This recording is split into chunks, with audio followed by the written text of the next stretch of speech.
Hello. We will begin our Module 3 from Microsoft Word 2016, and we are creating a business letter with a letterhead and table. The first thing you need to do is open a Word document, and let's go ahead and save it. So go to File, Save As, and Browse. Find your name, and find Computer 1, and find Word, and let's name this file business letter and click save. Okay, so if you're following along in the textbook, I will let you know what pages we're on.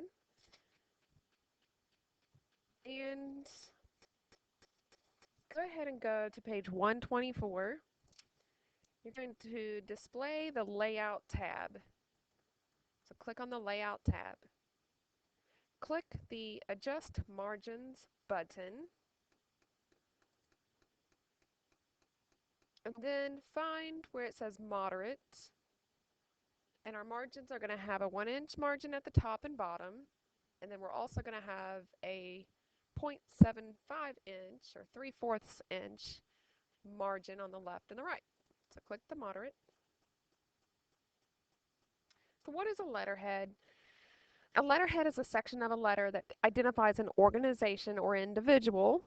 Often the letterhead appears at the top of a letter, hence the name letterhead. Some contents of letterhead, they should contain these elements. You need to have a complete legal name of the individual, group, or company, their complete mailing address, phone number and fax number if applicable, and an email address. Page 125. Let's insert a shape. Display the Insert tab. Now click the Draw a Shape button. Mine just says Shapes, so I'm just going to click there. And we are on page 126. Go down to the Rectangles section and click on that rectangle.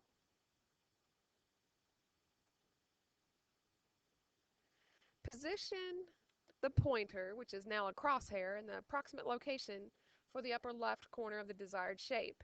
So where you see your cursor on the screen blinking, click there, and then you're going to go down and over and create a rectangle. And then just click on it um, and drag it over, and then release your mouse. Now verify your shape is the same approximate height and width as mine is, which actually I'm going to change it. So this one should be 0.53. So up in the top right hand corner where you have the size, it should say 0.53 and then 5.7 for the width. Okay, now I did make it shorter, and that's okay. We'll fix that in just a minute. Now we're on page 127. A floating versus inline object. Inline object is an object that is part of a paragraph. A floating object, by contrast, is an object that can be positioned at a specific location in a document or in a layer over or behind your text. Okay, so let's change an object's position. Make sure that you are clicked on the shape, the rectangle that you just drew, and then click on the Position Object button, and it gives you the layout options. Page 128. If you point to various options in the Position Object gallery, then you can watch the shape move around. So, in line with text, square, tight, well, it's not moving at all. Oh, I did the wrong thing. So X out of that, but we still need this selected. Now go up to the top where it has the position and the arrange group on our ribbon. Click that. Now you can see what happens. It gives you a preview. Of course, you can't see the ones on the bottom unless your page is smaller. Now there we can see them. Okay, so the one we want is, drum roll please, we want position in top center with square text wrapping. So that would be this one. Position in top center with square text wrapping. Okay, click save because there are thunderstorms rolling in on this day. And if the electric goes out, then we've lost everything we just did, and we don't want that. We don't have to do it over. Okay, so now to change an object's text wrapping. With the shape still selected, and it is, and I'm going to zoom back out so I can see a little bit better. Okay, so with the shape still selected, click the Layout Options button attached to the graphic. Okay, so that now we go over here and we click this. To display the Layout Options gallery, we're going to click top and bottom in the Layout Options gallery so that the object does not cover the document text. So top and bottom, through, front of text, behind text, there it is, top and bottom. So click that, top and bottom. And go ahead and click on this close X, or X out, as I always say, X out of that. Now we're on page 129. We're going to apply a shape style. So with the shape still selected, and you know it's selected because it has these little circles on the end and this big circle here that you can rotate the shape. Don't do that. Okay, so we want to change the style, and in the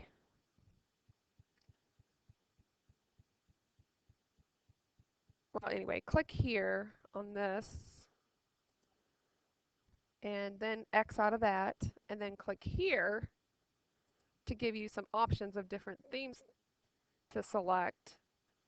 Okay, so with the shape still selected, click the More button in the Shape Styles gallery to expand the gallery. Now point to Moderate Effect Gray 50% Accent 3. So basically that's the fourth effect in the fifth row. So 1, 2, 3, fourth effect in the 1, 2, 3, 4, fifth row. And you can see the pop-up box tells us that it's Moderate Effect Gray 50% Accent 3. So click that. And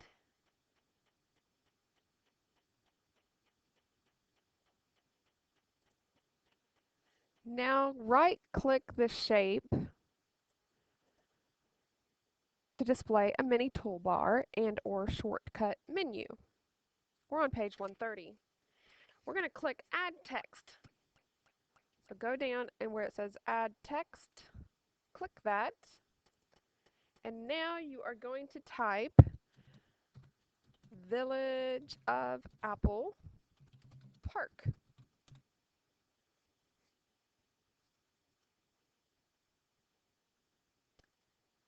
Let's drag through the text to select it.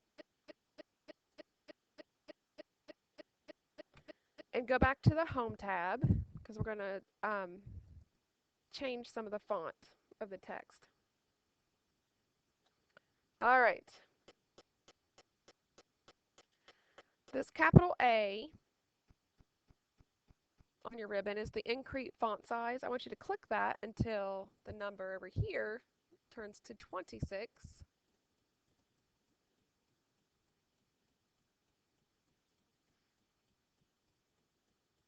Okay, now we're on page 131. It says to bold the text, so click on the capital B to bold it. And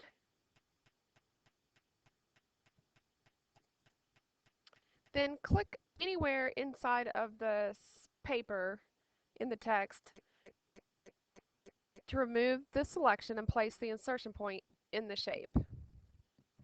Now click Save. We need to change the document theme. Display the Design tab.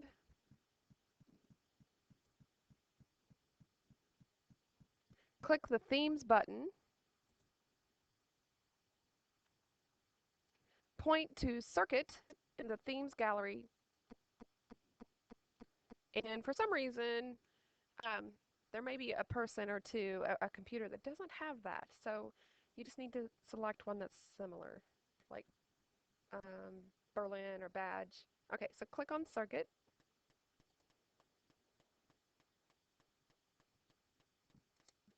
Now turn to page 132.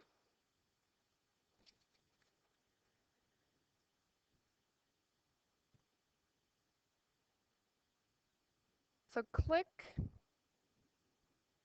on your screen right in this area where you should see your cursor blinking. Now click on the Insert tab. Click Online Pictures. Type Apple in the search box.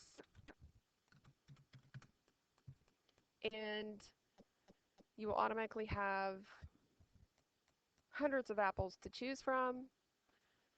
And the one I would like for you to pick is, I don't see the one I want you to pick.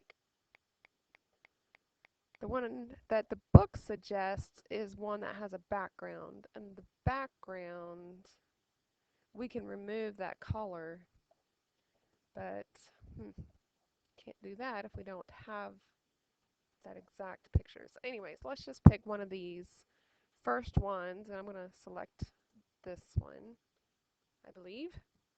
Now it says the size of it's a 1024 by 1024. So that's kind of big. But that's okay, because we can change the shape of it. So let's click that, or select that, and then at the bottom, click Insert, and you'll see your picture, and that is huge. Okay. Now we are on page 133. Oh, actually, let's undo that and go back. Go to Insert, Online Pictures, type Apple again, and then it says Show All Results here. So let's do that. Click Show All Results. Ah, there it is. Okay, so that's the one we want. Now click Insert, and you should have deleted the other one, but there we go. And this one's huge too. But that's okay, because we can change it. Bottom of page 133. With the graphic still selected, click the Advanced Layout Size dialog box launcher.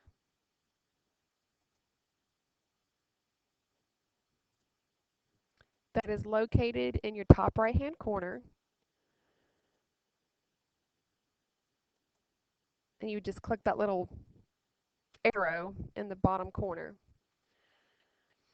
In the scale area, the height is currently 100%, and we want that to be 8%.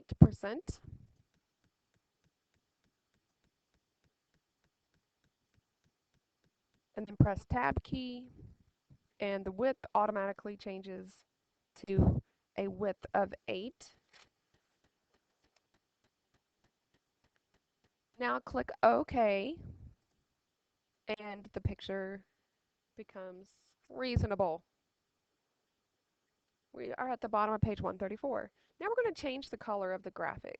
So with the graphic still selected, and you know it is because of the circles around it. And I'm going to zoom in a little bit, because I know on your Chromebooks it's kind of hard to see. But there we go. All right. Click the Color Button Picture Tools Format tab to display the color gallery.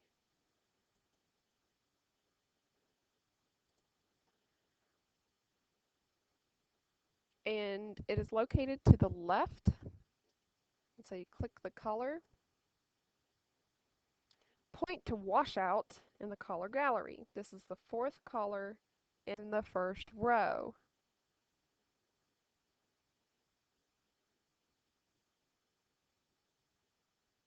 Washout to be selected. So click that. Doesn't look like it did much, but maybe it looks different on your screen. Okay, now we're on page 135. And we're going to set a transparent color in this graphic. So right now we have a red apple. It's got a brown stem and it's got a dark green leaf, a little bit of white um, here to show that the light's shining over here on it, I guess. And then we have this not so pretty color in the background as far as, for apples are concerned. So let's get rid of that. So click that, and then we're going to set the transparent color by clicking color again.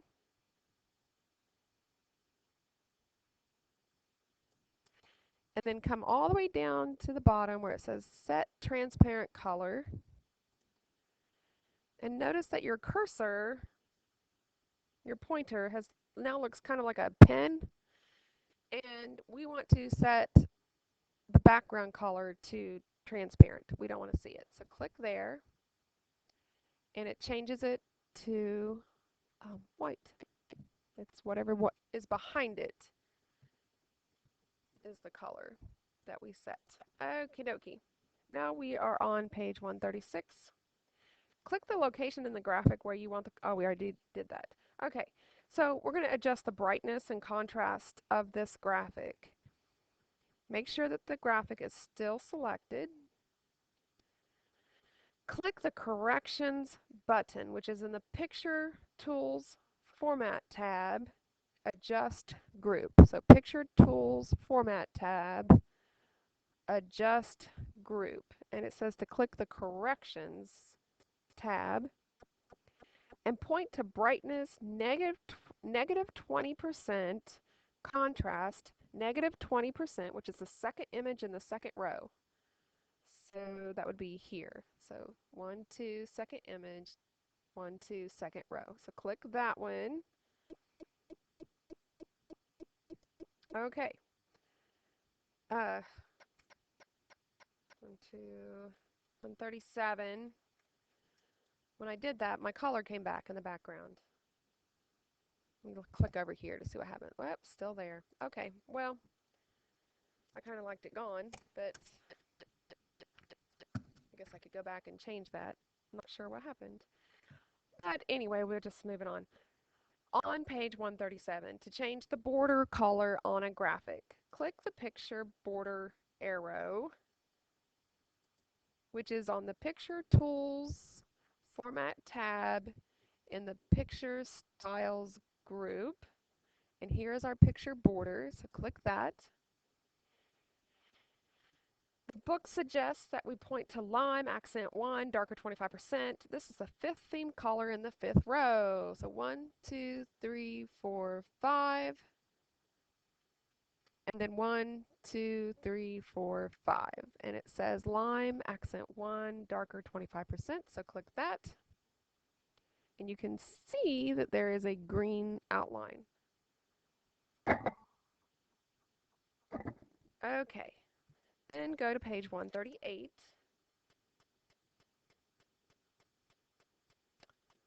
And I am actually going to fix this graphic because I do not want that background on there. I want to set the transparent color again because I just like that white background. I think it just looks way prettier. Okay.